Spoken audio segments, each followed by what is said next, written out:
আসসালামু আলাইকুম। কেমন আছো তোমরা? আশা করি তোমরা সবাই ভালো আছো। তো তোমাদের আজকের এই ভিডিওতে আমি পার্ট অফ স্পিচ এটা নিয়ে আলোচনা করব, যেটা একটা ইংলিশ গ্রামারের অংশ। এই পার্ট অফ স্পিচ নিয়ে একটা সংক্ষিপ্ত ধারণা দেওয়ার চেষ্টা করব আমি এই ভিডিওতে ইনশাআল্লাহ। তোমরা যদি ভিডিওটি প্রথম থেকে শেষ পর্যন্ত দেখো তাহলে আশা করি পার্ট অফ স্পিচ থেকে তোমরা অনেকগুলা বেসিক ধারণা শিখে নিতে পারবে এই ভিডিও থেকে। এবং তোমাদের পার্ট অফ স্পিচের পরবর্তীতে আরও একটা বড় ধরনের ভিডিও আসবে, যে বড় ধরনের ভিডিওতে আমি পার্ট বাই পার্ট অনুযায়ী নাউন নিয়ে আলোচনা করব, প্রথমতে পরে প্রোনাউন, এরকম সবগুলো নিয়ে আলোচনা করব এই ভিডিওতে। এখানে আমরা জাস্ট পার্টস অফ স্পিচ এইটা নিয়ে হালকা একটু ধারণা নিয়ে যাব। তো তোমরা যদি এই ভিডিওটি দেখো তাহলে নবম দশম শ্রেণীতে যারা আছো তাদের কিন্তু পার্ট অফ স্পিচ নিয়ে কোনো প্রবলেম হবে না, আশা করি এই ভিডিওটি যদি তোমরা দেখো।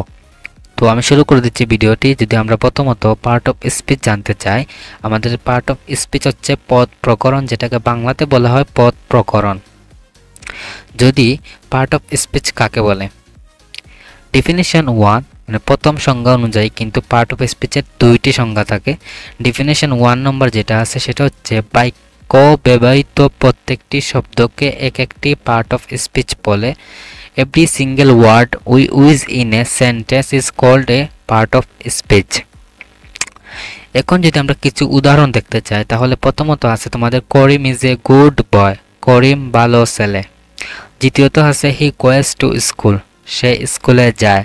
তৃতীয়ত হচ্ছে যে আশিক ইটস রাইস, সে ভাত খায়, মানে আশিক ভাত খায়, সরি।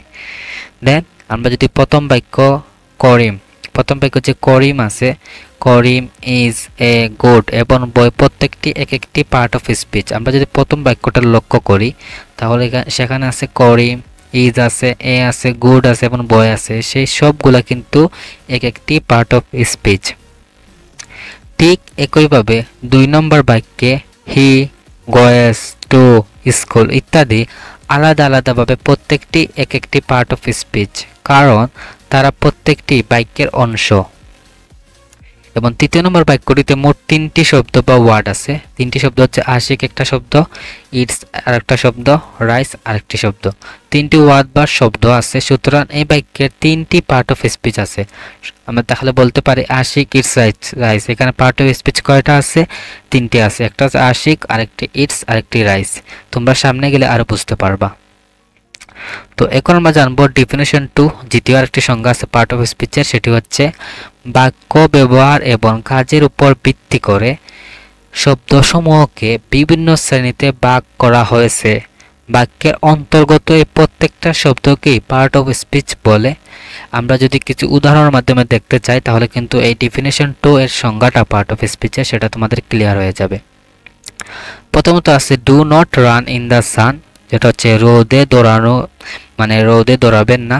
দ্বিতীয়ত আছে তোমার walking is the best exercise, হাঁটা হলো সেরা ব্যায়াম। তৃতীয়ত হচ্ছে he went to school, say school গিয়েছিল। উপরে যে বাক্যগুলো আছে সেই বাক্যগুলো ব্যবহৃত প্রত্যেকটি শব্দকেই পার্ট অফ স্পিচ বলে। এখানে প্রত্যেক যে শব্দটা আছে সেই শব্দগুলোকে পার্ট অফ স্পিচ বলে। যেমন এখানে আমরা যদি একটা বুঝাই দিই, ডু হচ্ছে একটা পার্ট অফ স্পিচ, নট আর একটা part of speech, run part of speech, মানে প্রত্যেকটি শব্দ হচ্ছে এক একটা পার্ট অফ স্পিচ। এখন আমাদের কিছু নোট জানতে হবে পার্ট অফ স্পিচের ক্ষেত্রে।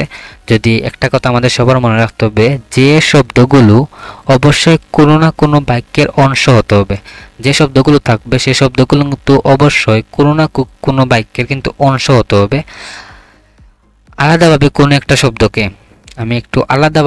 একটা শব্দকে পার্ট অফ স্পিচ বলা যাবে না। যেমন কোনো একটা শব্দ যদি আলাদা থাকে তাহলে কিন্তু সেটাকে পার্ট অফ স্পিচ বলা যাবে না। অর্থাৎ সকল পার্ট অফ স্পিচই ওয়ার্ড, মানে সকল যে পার্ট অফ স্পিচ থাকবে সেগুলো ওয়ার্ড, কিন্তু সকল ওয়ার্ডই পার্ট অফ স্পিচ না। যদি পার্ট অফ স্পিচ মানে বাক্যের অংশ, পার্ট অফ স্পিচ মানে হচ্ছে বাক্যের অংশ। ওয়ার্ড যতক্ষণ বাক্যে ব্যবহার না হবে ততক্ষণ এটাকে পার্ট অফ স্পিচ বলা যাবে না। মানে শব্দে যতক্ষণ এই পার্ট অফ স্পিচ ব্যবহার না হবে তখন সেটাকে আমরা পার্ট অফ স্পিচ বলা যাবে না। আমি যদি বলি ওয়াটার, তাহলে সেটা কোনো পার্ট অফ স্পিচ হবে না, কারণ এটি কোনো বাক্যের অংশ না। এখানে ওয়াটার হচ্ছে পানি, পানি কি এখানে কোনো বাক্যের অংশতে আছে? জাস্ট একলা করে দেওয়া আছে এখানে ওয়াটার, যার কারণে এটা কিন্তু পার্ট অফ স্পিচ না, কারণ এটা কোনো বাক্যের অংশ নয়, সম্পূর্ণ আলাদা একটা শব্দ মাত্র। কিন্তু আমি যদি বলি ওয়াটার ইজ লাইফ, তাহলে ওয়াটার একটি পার্ট অফ স্পিচ হবে, কারণ ওয়াটার বাক্যের একটি অংশ, কারণ ওয়াটার ইজ লাইফ, এখানে ইজ একটা আছে, লাইফ একটা আছে, তাহলে এটা হচ্ছে একটা সম্পূর্ণ বাক্য হচ্ছে, যার কারণে এটা বাক্যের একটা অংশ। তো এখন আমরা জানবো পার্ট অফ স্পিচের প্রকারভেদ। প্রকারভেদ যদি জানতে চাই, পার্ট অফ স্পিচ হচ্ছে 8 প্রকার। There is 8 type of part of speech according to their function is the sentence. আমরা প্রথমটা হচ্ছে নাউন, যেটাকে আমরা বাংলাতে সবাই বলে বিশেষ্য। দ্বিতীয়ত হচ্ছে প্রোনাউন, যেটাকে বাংলাতে বলা হয় সর্বনাম, এবং তৃতীয়ত হচ্ছে অ্যাডজেক্টিভ, যেটাকে বাংলাতে বলা হয় নাম বিশেষণ, এবং চতুর্থ নম্বরে আছে ভার্ব, যেটাকে বাংলাতে বলা হয় ক্রিয়া বা কাজ, এবং পঞ্চমে আছে এডভার্ব, যেটাকে বাংলাতে বলা হয় ক্রিয়া বিশেষণ, এবং ষষ্ঠ নম্বরে আছে প্রিপোজিশন, যেটাকে বাংলাতে বলা হয় পদনয় অব্যয়, এবং সপ্তম নম্বরে আছে কনজাংশন, যেটাকে বাংলাতে বলা হয় সংযোজক অব্যয়, এবং অষ্টম নম্বরে আছে ইন্টারজেকশন, যেটাকে বাংলাতে বলা হয় আবেগসূচক অব্যয়। তো এখন আমরা জানবো নাউন বিশেষ্য। যে ওয়ার্ড দ্বারা কোনো কিছুর নাম প্রকাশ করা হয় তাকে নাউন বলে, মানে যে শব্দ দ্বারা কোনো কিছুর নাম যদি প্রকাশ করা হয়ে থাকে তাহলে সেটাকে আমরা নাউন বলবো। আমাদের চোখের সামনে যা দেখি সেগুলো নামকে নাউন বলে। নাউন দ্বারা কোনো ব্যক্তি, বস্তু, প্রাণী, স্থান, ঘটনা ইত্যাদি নাম বোঝায়। তাহলে আমরা এটা বলতে পারবো নাউন দ্বারা কোনো ব্যক্তির নাম বোঝাতে পারে, বস্তু, প্রাণী, স্থান, ঘটনা ইত্যাদি নাম বোঝায়। যদি আমরা এটার কিছু উদাহরণ দেখতে চাই তাহলে আমাদের প্রথম উদাহরণ আছে Karim does not like to go to school, যেটা বাংলা হচ্ছে করিম স্কুলে যেতে পছন্দ করে না। এই বাক্যে করিম একজন ব্যক্তির নাম, তাহলে এখানে করিম হচ্ছে একটা নাউন, যার কারণে এই বাক্যটা একটা নাউন। দ্বিতীয়ত হচ্ছে Kuwait is a Muslim country, Kuwait মুসলিম দেশ, এখানে হচ্ছে কুয়েত, এই কুয়েত কিন্তু একটা দেশের নাম। তৃতীয়ত হচ্ছে ডায়মন্ড ইজ ভেরি ভ্যালুয়েবল, হীরা খুবই মূল্যবান, তাহলে এখানে ডায়মন্ড কিন্তু একটা বস্তু। এখন নাউন হচ্ছে আরো 5 প্রকার, মানে নাউন, এই যে নাউনটা আছে সে নাউন কিন্তু আরো 5 প্রকারের হয়ে থাকে। প্রথমটি হচ্ছে প্রপার নাউন, যেটাকে বাংলাতে বলা হয় নাম বিশেষক বিশেষ্য, এবং দ্বিতীয়ত বলা হয় কমন নাউন, যেটাকে বাংলাতে বলা হয় জাতিবাচক বিশেষ্য, এবং তৃতীয় নম্বর আছে কালেকটিভ নাউন, যেটাকে বাংলাতে বলা হয় সমষ্টিবাচক বিশেষ্য, এবং চতুর্থ নম্বরে আছে ম্যাটেরিয়াল নাউন, যেটাকে বাংলাতে বলা হয় বস্তুবাচক বিশেষ্য, এবং পঞ্চম নম্বরে আছে অ্যাবস্ট্রাক্ট নাউন, যেটাকে বাংলাতে বলা হয় গুণবাচক বিশেষ্য। এবং আমরা এই proper noun, common noun, collective noun, material noun, abstract noun সেগুলো নিয়ে কিন্তু আমরা আলাদা একটা ভিডিও বানাবো, যেখানে পার্ট অনুযায়ী নাউন কাকে বলে একটি ভিডিও থাকবে, প্রোনাউন নিয়ে একটা ভিডিও থাকবে, এইভাবে আলাদা থাকবে। আমরা শুধু এই ভিডিওতে তোমাদেরকে আমরা পার্ট অফ স্পিচের নাউন কাকে বলে, কত প্রকার ও কি সেটা আমরা আলোচনা করব, জাস্ট পার্ট অফ স্পিচটা নিয়ে। এখন আমরা শিখব প্রোনাউন, যেটাকে বাংলাতে বলা হয় সর্বনাম। এখন যদি সহজভাবে যে সকল শব্দ আমরা নামের পরিবর্তে বসাই তাকে প্রোনাউন বা সর্বনাম বলে, এটাকে যদি একটু এক্সপ্লেইন করি আমি তাহলে এরকম হবে, মানে যে সকল শব্দ আমরা নিজেদের নামের পরে বসাই তাকে আমরা প্রোনাউন বা সর্বনাম বলি, মানে নাউনের পরিবর্তে যেটা আসে সেটাকে আমরা প্রোনাউন বলতে পারি, যেমন হি, শি, উই ইত্যাদি। The word which we has instead of noun is called pronoun. কিছু উদাহরণ যদি দেখি তাহলে আমরা যদি প্রথমটা হচ্ছে করিম ইজ এ গুড বয়, মানে করিম ভালো ছেলে, এখানে করিম একটি নাউন, এই যে করিম এটা কিন্তু একটি নাউন, তাহলে এখানে মানে আমরা বলছি যে নামের পরিবর্তে যেগুলো অবশ্যই সেগুলো কিন্তু প্রোনাউন, তাহলে এটা হচ্ছে তোমার প্রোনাউন। দ্বিতীয়ত আছে হি গোয়েস টু স্কুল এভরিডে, সে প্রতিদিন স্কুলে যায়, তাহলে কিন্তু হি এটা প্রোনাউন। এবং তৃতীয় হচ্ছে we should take care of our children, আমাদের বাচ্চাদের যত্ন নেওয়া উচিত, এখানে উই অর্থ হচ্ছে আমাদের, তাহলে উই হচ্ছে একটা প্রোনাউন।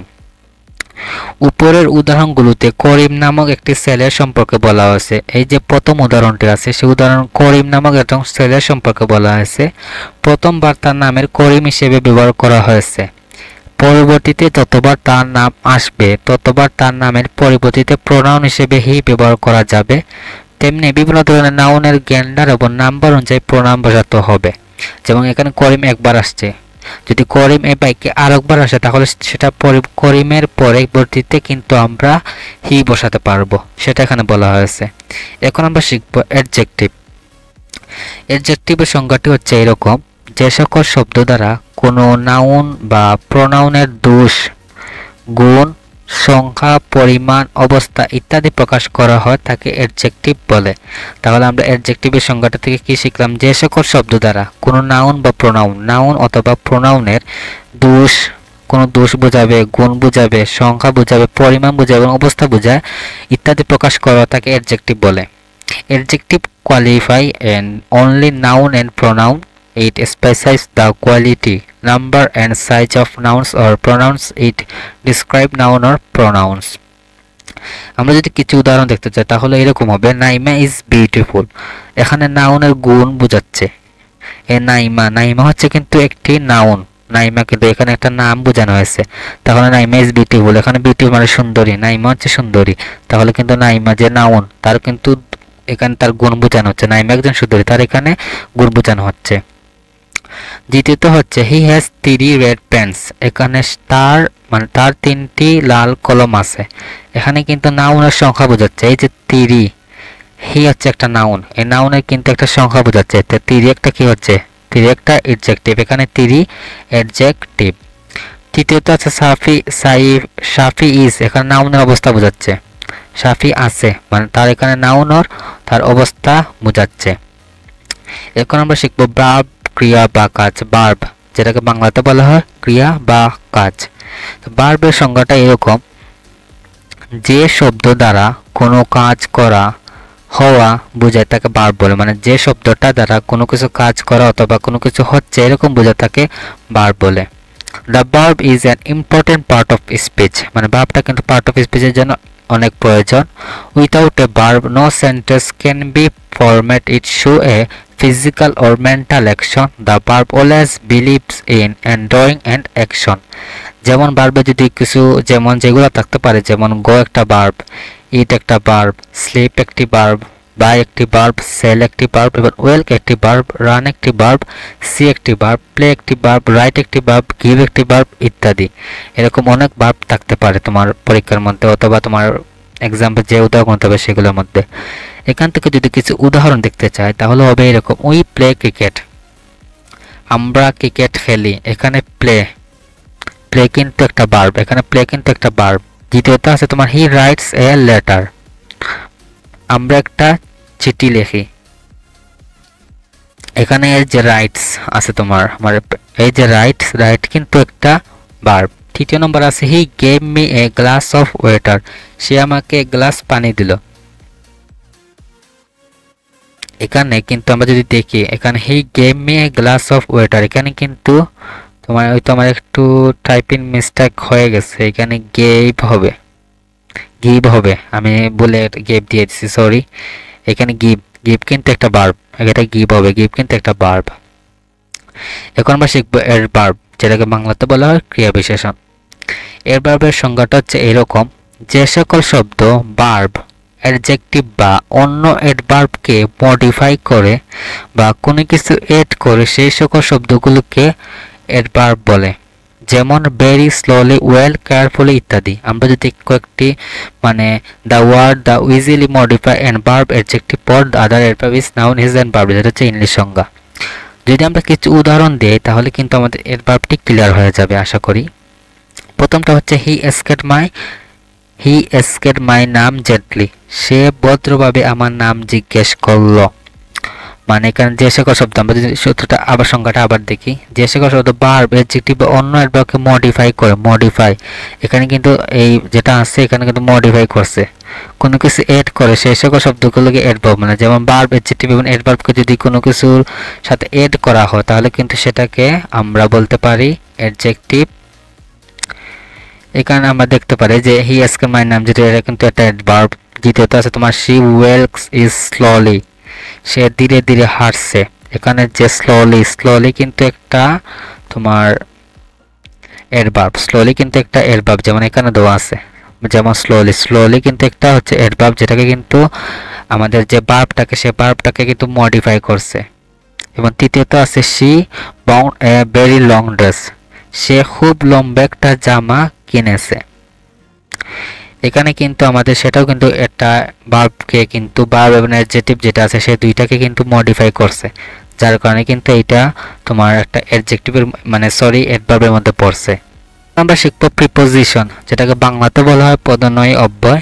আমরা যদি এটার সংজ্ঞা দেখতে চাই তাহলে এইরকম হবে। বাংলায় প্রি শব্দের অর্থ পূর্ব।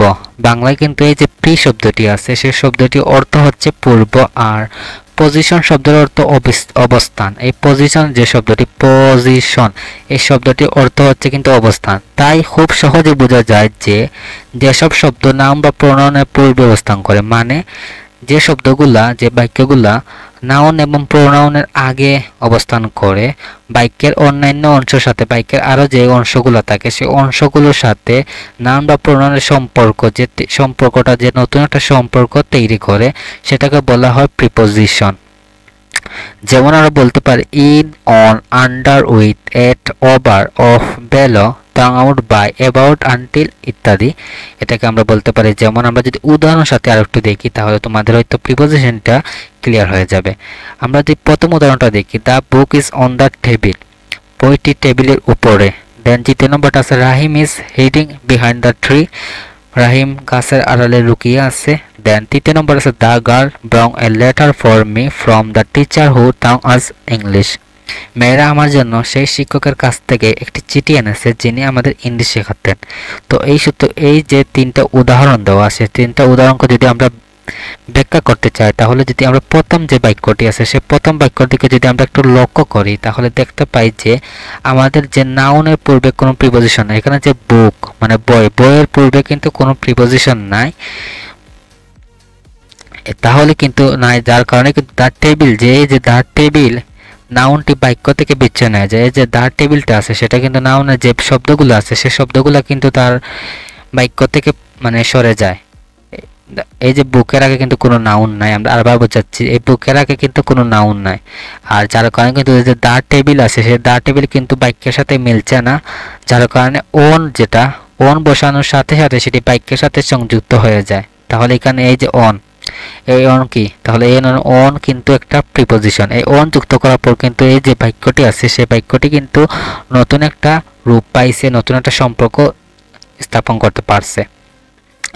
তেমনি আমরা যে দ্বিতীয় নম্বর এবং তৃতীয় নম্বর ঠিক একইভাবে বাকি সেন্টেন্সগুলোতে বিহাইন্ড, এই যে Rahim is hiding behind the tree, এখানে দ্য ট্রি কিন্তু সেম বাক্যের অংশ থেকে বিচ্ছিন্ন হয়ে যাচ্ছে, যার কারণে আমরা বিহাইন্ড হচ্ছে একটা প্রিপোজিশন, আমরা বিহাইন্ড প্রিপোজিশনটা এড করার পর সেটা কিন্তু একটা বাক্যের সাথে নতুন রূপ আমরা তৈরি দিতে পারছি। তৃতীয় নম্বরে সেম, এই যে the girl brought a letter for me from, এই ফ্রম যদি না থাকতো তাহলে কিন্তু এই the teacher who taught us English, এটা কিন্তু আমার যে বাক্যটি আছে সেই বাক্যটি এই ফর মি এইটা পর্যন্ত কিন্তু বাক্যটা মানে অফ হয়ে যেত। আমরা একটু কালার পেন নিচ্ছি, এই মে পর্যন্ত কিন্তু বাক্যটা নতুন একটা বাক্য তৈরি হতো মে, যার কারণে আমরা এই ফর্মটি এড করছি। এই ফর্মটি এড করার পর কিন্তু আমাদের এই the teacher who taught us English সেটা কিন্তু নতুন একটা বাক্য স্থাপন করতে পারছে। আশা করি তোমরা এটা বুঝছো কিভাবে নতুন তৈরি হয়েছে। এই তিনটি উদাহরণ শিখে তোমরা বুঝে গেছো প্রিপোজিশন কি। সাধারণভাবে এইটাও বলা যায়, যদি আবার আমরা সূত্রটা রিপিট করি, বাংলায় প্রি শব্দের অর্থ পূর্ব আর পজিশন শব্দের অর্থ অবস্থান। তাই খুব সহজে বোঝা যায় যে যেসব শব্দ মানে যে শব্দগুলো নাউন বা প্রোনাউনের আগে অবস্থান করে বাক্যের অন্যান্য অংশের সাথে নাউন বা প্রোনাউনের সম্পর্ক, যে নতুন নাউন এবং প্রোনাউনের সম্পর্ক তৈরি করে তাকে প্রিপোজিশন বলা হয়। আশা করি তোমরা বুঝতে পারছো প্রিপোজিশনটা কি।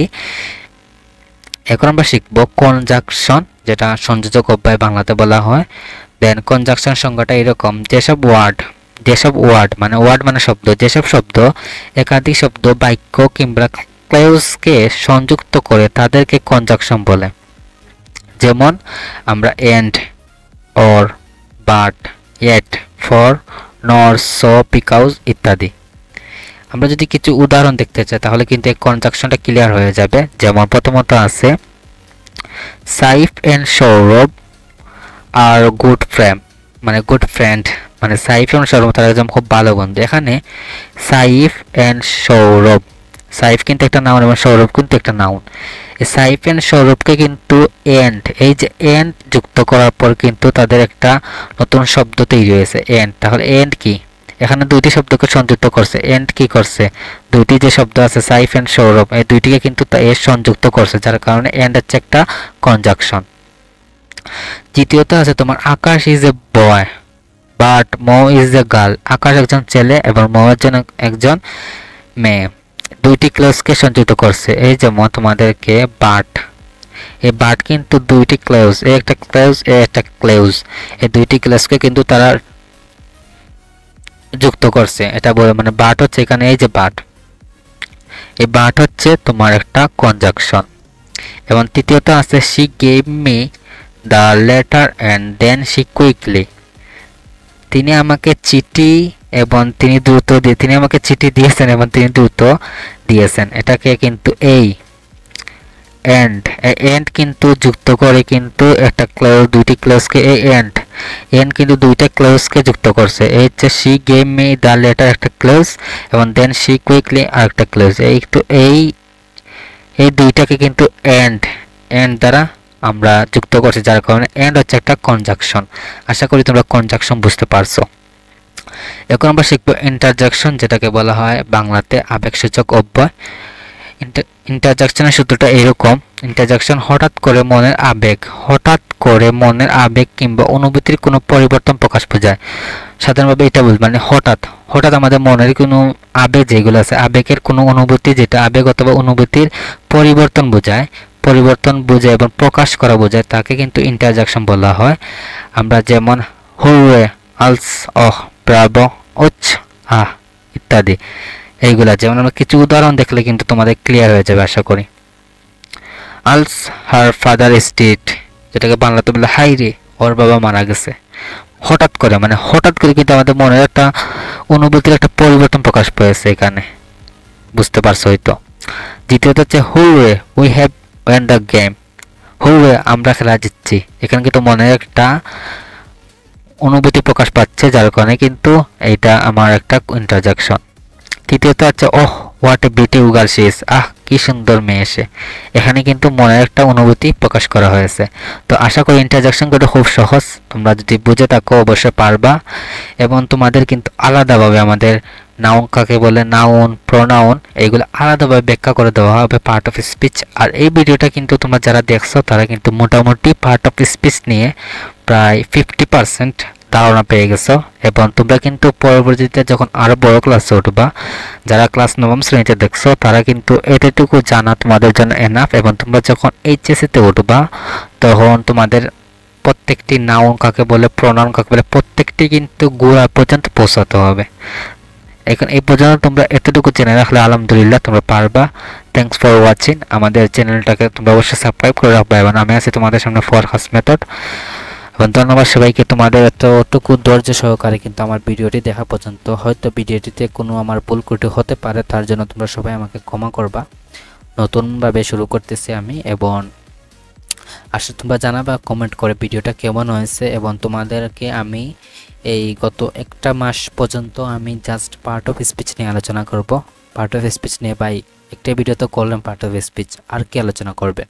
তো আমি বলছি আমি কিন্তু noun, pronoun, adjective, adverb, verb, preposition, conjunction, interjection যেগুলো আছে সেগুলো কিন্তু প্রত্যেকটি আলাদাভাবে আলোচনা করব। প্রথমত আমি নাউন একটা ভিডিও বানাবো, প্রায় আধা ঘন্টা হতে পারে, মানে সেও জানি না ভিডিওটির ডিউরেশন কতটুকু হবে। মানে এই ভিডিওটি মানে তোমরা যদি দেখো তাহলে কিন্তু নাউন নিয়ে কোনো প্রশ্ন থাকবে না। আর দেন আরেকটি ভিডিও হবে প্রোনাউন নিয়ে, দেন এই ভিডিওটি দেখলে তোমরা প্রোনাউন নিয়ে কোনো আলোচনা করা হবে না। দেন এইভাবে তোমরা পার্ট অফ স্পিচের বস হয়ে যাবে। তোমরা বলতে গেলে তোমরা কোনো স্টুডেন্ট পড়াতে পারবে, এরকম তোমাদের ক্যাপাসিটি আসবে পার্ট অফ স্পিচ নিয়ে। এবং যে কোনো তোমরা পার্ট অফ স্পিচ দেখলে বলে দিতে পারবা, যে কোনো ওয়ার্ড দেখলে বলে দিতে পারবা যে কোনটা পার্ট অফ স্পিচ, কোনটা অ্যাডভার্ব, কোনটা নাউন, কোনটা প্রোনাউন, কোনটা প্রিপোজিশন, কোনটা কনজাংশন, কোনটা ইন্টারজেকশন, তোমরা বলে দিতে পারবা। তো সবাই ভালো থাকবা, সুস্থ থাকবা। এবং এই যে ভিডিওটা দেখছো, এই যে স্লাইডগুলো তোমরা দেখছো, স্লাইডগুলো কিন্তু পিডিএফ যদি তোমরা পেতে চাও অবশ্যই কিন্তু আমি আমাদের যে ফেসবুক গ্রুপটা আছে সেই ফেসবুক গ্রুপটাই কিন্তু তোমাদেরকে পিডিএফ দিয়ে দিব। এই দেখো আমি কিন্তু প্রায় 18টা স্লাইডের মাধ্যমে করিয়ে দিছি। এবং তোমাদের যদি তোমরা এই ফেসবুক পেজটাতে যাও, সেই পেজটাতে গেলে কিন্তু আমাদের গ্রুপে পেয়ে যাবা। এটা হচ্ছে আমার ফেসবুক পেজ। এখান থেকে যদি আমি আমার গ্রুপে যাই, গ্রুপে কিন্তু আমি খুব সুন্দরভাবে পিডিএফ দিয়ে দিব। এবং সেখান থেকে তোমরা পিডিএফ ফাইল পেয়ে যাবে। না পাইলে কিন্তু তোমরা অবশ্যই আমাদের পেজে মেসেজ দিলে কিন্তু তোমাদের পেজ থেকে ইনশাল্লাহ তোমাদের পিডিএফটি দেওয়ার চেষ্টা হবে ইনশাল্লাহ। এবং কোনো প্রবলেম থাকলে তোমরা অবশ্যই আমাদের পেজে মেসেজ দিবা। পেজে যদি মেসেজ দাও তাহলে কিন্তু সেখান থেকে তোমাদের রেসপন্সটা খুব শীঘ্র পেয়ে যাবে। তোমরা এখানে গিয়ে মেসেজ দিবা ডাইরেক্ট। এখানে মেসেজ দিলে কিন্তু তোমরা খুব সহজে রেসপন্সটা পেয়ে যাবে আমাদের কাছ থেকে 24 ঘন্টার ভিতরে। এবং তোমাদের জন্য কিন্তু আরও ক্লাস আসছে, ধামাকা ক্লাস। এবং তোমাদেরকে আমি এক নজরে দেখিয়ে দিচ্ছি যে তোমাদের জন্য আমার আর কি কাজ হচ্ছে পার্ট অফ স্পিচ নিয়ে, আমি একটু দেখাই তোমাদের। আর এই ভিডিওটির পিডিএফ ফাইল কিন্তু তোমরা আমাদের গ্রুপে পেয়ে যাবা। আর তোমরা যদি একটি মানে লেটও যদি সবাই ভিডিও দেখো তাহলে কিন্তু তোমরা এই ভিডিওর ডিসক্রিপশন বক্স চেক করবা। সেই ডিসক্রিপশন বক্সে আমাদের অল ইনফরমেশন দেওয়া হবে। সরি আমি আবার ফাইলটা ওপেন করে নিয়েছি, তোমাদেরকে দেখিয়ে দিচ্ছি যে আমি কতটুকু এগিয়ে আসছি এখনও তোমাদের কাজ নিয়ে। এই পার্ট অফ স্পিচ এটা প্রায় অনেকগুলো স্লাইড বানাইছি, এই দেখো। তাও কিন্তু এখানে পার্ট অফ স্পিচ নিয়ে হালকা বেসিক দিছি, কারণ আমি এই দেখো তোমাদেরকে বুঝাই দিচ্ছি। এই যে পার্ট অফ স্পিচ করাবো, সেখানে কিন্তু আমি জাস্ট এইগুলা শুরু করে কিন্তু আর বুঝাই নাই তেমন, নাউন শুরু করে দিচ্ছি। এইরকমভাবে আমি দেখো আমি সবগুলা কিন্তু তৈরি করছি। দেখো তোমরা প্রায় অলরেডি 37টা স্লাইড তৈরি হয়ে গেছে। তোমরা খুব শীঘ্রই পেয়ে যাবে ইনশাল্লাহ। এবং ওকে, সবাই ভালো থাকবা, সুস্থ থাকবা এবং আমাদের পরবর্তী ভিডিও আসা পর্যন্ত অপেক্ষা করবে। এবং আমাদের চ্যানেলটাকে সাবস্ক্রাইব করতে ভুলবেন না। এবং কোনো প্রবলেম থাকলে অবশ্যই তোমরা কমেন্ট করে জানাবা। এবং এই ভিডিওটি যদি ভালো লাগে তাহলে অবশ্যই একটা লাইক করে দিবেন। তো সবাই ভালো থাকবেন, ধন্যবাদ সবাইকে।